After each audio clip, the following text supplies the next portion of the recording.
En lep dober večer vsem skupaj.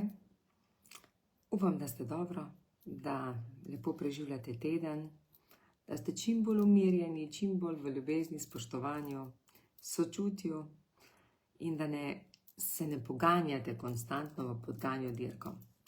Se me pa resnično zanima, kako vi vidite, ali ste v podganji dirki, ali niste v podganji dirki, kakšen imate občutek, ali vas zanaša, da greste skozi, pa skozi morate nekaj hrčkati, ali se znate tudi ustaviti. Zdaj sem pred kratkim sestavljala program izobraževanj za klub in smo dali anketo ven. In iz te ankete, to so večinoma sami poslovneži, vsi so poslovneži, vsi so profesionalni podjetniki, poslovneži. In iz te tabele, to pomeni iz ankete, ki je potem prišla anketa, kaj si želijo in kaj bi želeli, da klub več ponuja.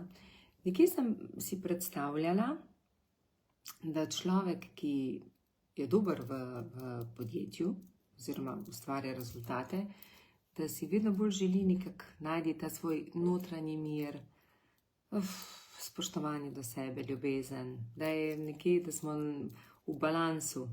Seveda niste samo, rečemo, osebnostno in poslovno. Je vedno treba biti nek balans. Ker če nimamo balansa, pol to življenje ni lepo. Zato sem dala en citat od Dalaj Lame, Gorda, kar se nam res dogaja. In to bom tudi povedala. No, in je bilo za čudo, ko sem dobila nazaj anketo in iz te ankete prebrala, da namesto, da bi se bolj osredotočili, mogoče, če že dosegamo rezultate, pa če se širimo, da bi si bolj želeli nekega izobraževanja na osebni rasti, osebnostni rasti. To je tako, ker se nekateri ljudje zatikate v stavke. Ne slišite pa namen stavka. Nekdo mi pa popravi, ni osebna rast, je osebnostna rast. Bistvo tega je, da ne moremo biti v vejicah. Ni cilj, da vidimo vejice, kdo je kaj prav povedal in kako je, ampak kakšen je namen tistega stavka, ki ga povemo. Ne, a je človek prav dodal to črko v spredje, ali je to v zadnji, ali je dodal pravo vejico, ali ne. No, my God, tu se že življenje, smisel se zgubi življenja. In ko sem dobila nazaj rezultate, sem res rekla, kaj se nam dogaja, in zdaj bom to podelila. Vedno več imamo dobrih podjetij, uspešnih podjetij, vedno več rasti in vedno več bolanih ljudi.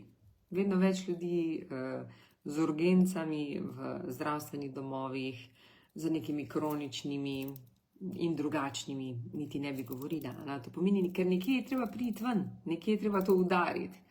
In če človek ne skrbi, da je v balansu, potem pač udari na tak način, zato ker si ne dovolimo slišati. Zato me resno zanima, vesela bom vaših odzivov, kako vi mislite, ali ste v podganji dirki ali niste v podganji dirki. Pa vam bom podelila eno mojo izkušnjo. Kadarkoli sem bila ranjena, sem šla v podganjo dirko v posel. Vedno se mi je tako zdelo, wow, zdaj bom nekaj naredila, da bom dokazala sebi in ostalim, da to zmoremo. Ja, in potem seveda pride nov posel in pride več obveznosti in več dela in več ljudi. In potem delaš, vedno imaš še več bremen gor. In spet padeš v to podganjo dirko. Danes vem, da je potrebno, oziroma danes vas predvsem vam tudi polagam na srce, ko začutite rano ali pa karkoli, takrat je prav, da se ustavite. Danes mi je sin rekel, mami, nehajte v teh bolečinah po ranah. V redu, ko začutite, da imate izziv, stisko, da se ustavite in da ne greste iskati klic v sili ali pa izhod v sili, ampak da pogledate, zakaj je do tega prišlo. In bom podelila en tak, da malo slišite, da se boste mogoče tudi vi kaj našli vmes v tem delu. Jaz sem zelo vesela, ker tudi od marsikatero od mojih žensk, ki so z mano, ki skupaj z mano rastejo ali pa rastemo skupaj, od vsake se lahko kaj naučimo. Vedno smo v vlogi, tako kot pravim, učitelja in učenca. In če znamo gledati, lahko od vsake, če smo odprti za sprejemanje, lahko se od vsake marsikaj naučimo. Tisto, kjer čutimo, da res dela z ljubeznijo in tisto potem sprejemamo. No, in bom podelila. Ko sem se odločila, da se začnem pojavljati na socialnih omrežjih, da delim nekaj z vami. To je bilo pred leti, spomnim se, kako je prišlo do tega. Prišla je Dunja iz AV Studia k meni in je rekla, joj, moraš imeti socialna omrežja, da vas bodo videli, da boste videni, da boste slišani. In jaz sem takrat rekla, pa zakaj mi to rabimo? Zakaj to človek rabi? Kaj rabi? Kaj si mora? In takrat sem jaz tudi padla v kolorad. Ok, pol odpreš socialno omrežje in začneš se ti dogajati in hočeš kaj deliti in pol, kaj se ti začne dogajati. Potem dobiš pač množico ljudi, na mojem socialnem omrežju oziroma na Facebooku, ne vem, koliko vas je, 14,000 ali 15,000, pa potem na LinkedInu tudi taka številka. In potem nekdo ti odgovarja na te tvoje komentarje. In pol, ker si ti v delu in si to pač nekaj povedal, moraš zaposliti ljudi, da ti malo povejo. Jaz sem poskušala do ne vem kjerega leta, čisto vsakmu vse sama odpisati. Res tako vsak komentar, ki je bil spodaj, sem ga jaz odpisala. Ampak potem to človek ne zmore, ker je spet v podganji dirke. No in pol pride do tega, da moraš ljudi zaposliti, da ti pripravljajo, da delajo plane za socialno mrežje in tako naprej. Tako da malo veste, kje se ulovimo v ta klopčič in potem, ko smo v tem klopčiču, ne moš kar te k vam priditi iz tega klopčiča. Tako da jaz resnično razmišljam, vsakič, ko grem na obred, čisto vsakič, ko sem na obredu ali pa karkoli rečem, moram se odmakniti od socialnih omrežij, ker tisti ljudje, ko me hočejo, me bodo tako našli. Ker resnično mislim, da osebnostna rast ni nekaj, kar se moraš boostati, pa postati izredno vrhunski marketingaš, ampak da je to nekaj, kar zame so najboljši strokovnjaki, bom tako rekla, najboljši strokovnjaki tisti, ki v resnici sploh ne veste, da so, to pomeni, sploh ne veste, da so. Nimajo ne spletnega, nobenega omrežja in verjamete, da jih je kar nekaj takih.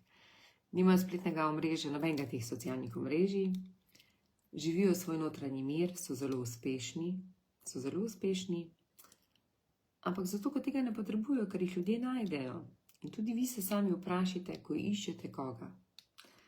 A iščete nič ni narobe, koga iščete. Lahko iščete nekoga, ki je ful vpliven, zato ker vi to rabite.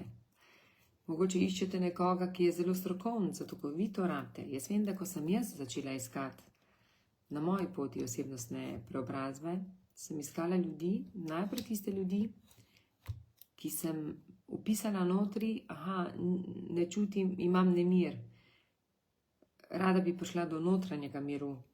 Sem kot petarda in tako naprej, ko sem vedela, da nisem v balansu.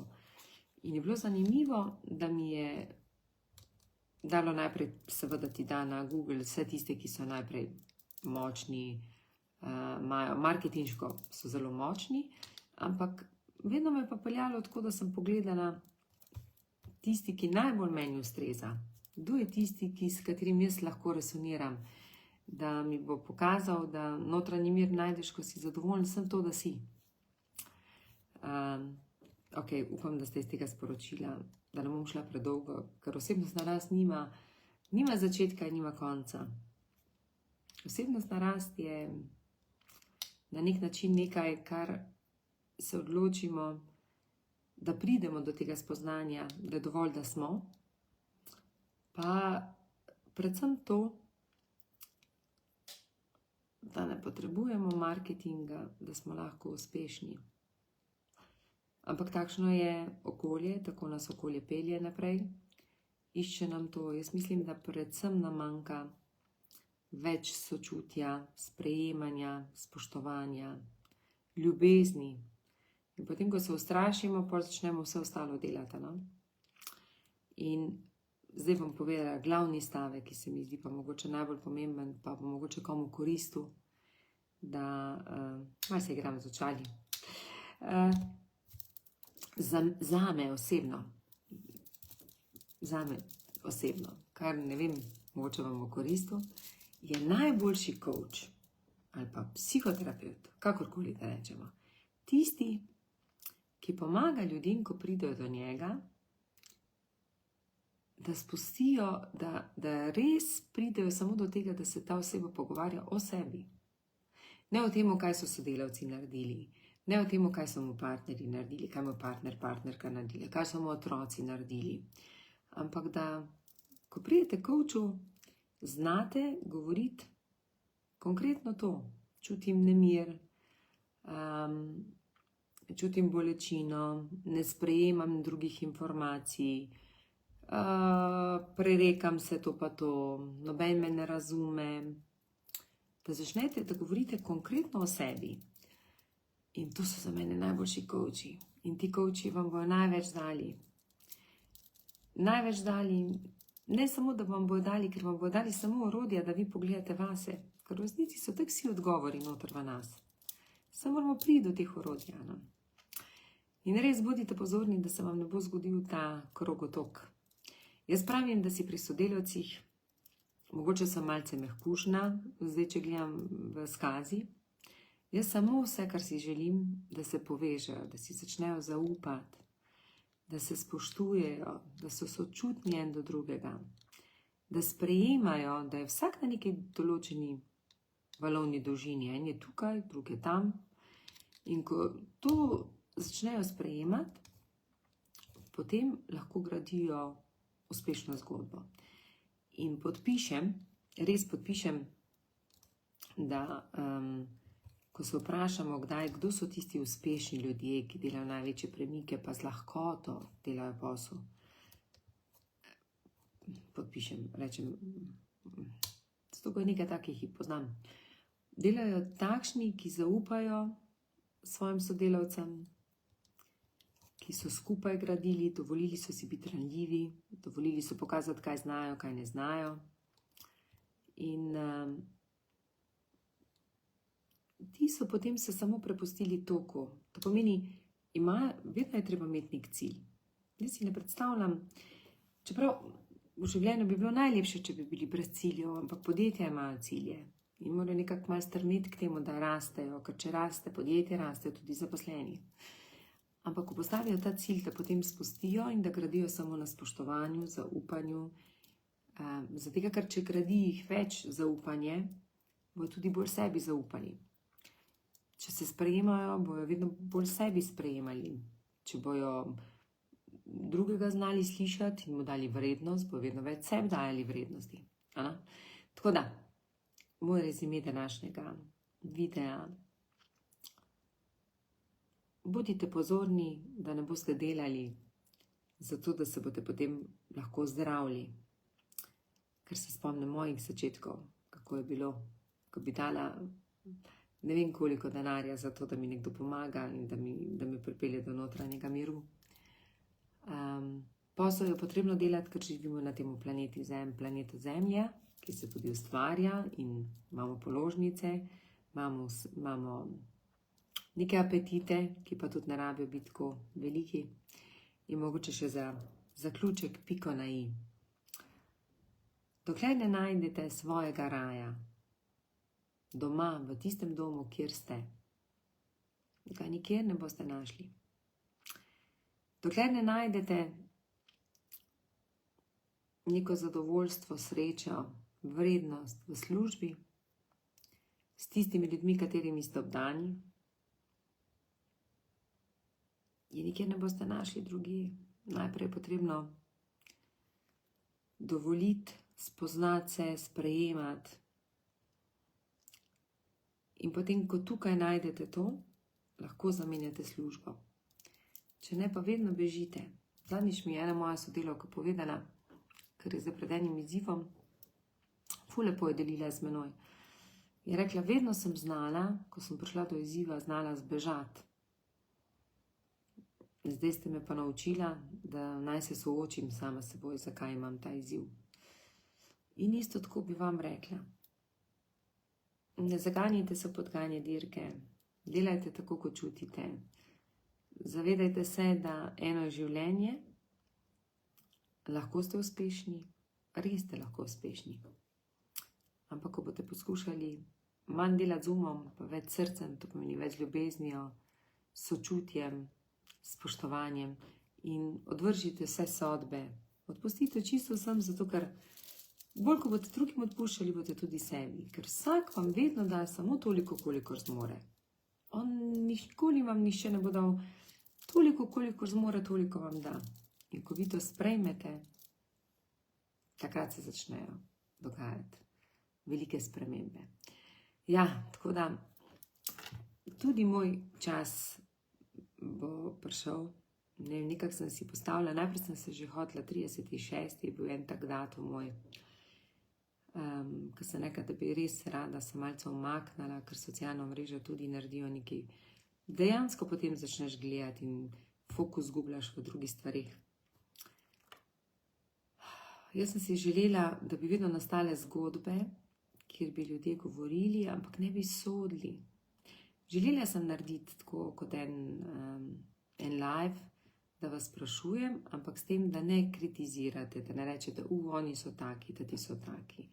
Ampak da samo vidite, kako ste vi naredili spremembo, da se nekdo drug lahko od vas uči. Ne, da kritiziramo in na kritiko, ko kritiziramo, potem je vedno več tega. In potem je vedno več vojn, vedno več nesreč, vedno več bolezni, vedno več nezadovoljstva, nemira, prevar, vsega tistega, kar pač, ker mora nekaj butnati ven, nekaj butne. Da pa odvisno, kje. Tako da, en lep večer vam želim, jutri imam en čudovit obred, ja, in potem se vedno tako en dan pred tem že pripravljam na skupino, da začutijo, koliko je pomembna ljubezen, sočutje, spoštovanje, vera vase, ampak najprej se začne pri sebi, da se lahko odpremo tudi za druge. Hvala vam. Hvala za vse in bom vesela, če mi boste podelili, ali ste v podgani dirki, ali niste v podgani dirki, vendar brez sodb, brez kritik, samo ko je vaše sporočilo, da vaše sporočilo lahko nekomu pomaga, ne da ga še izritira.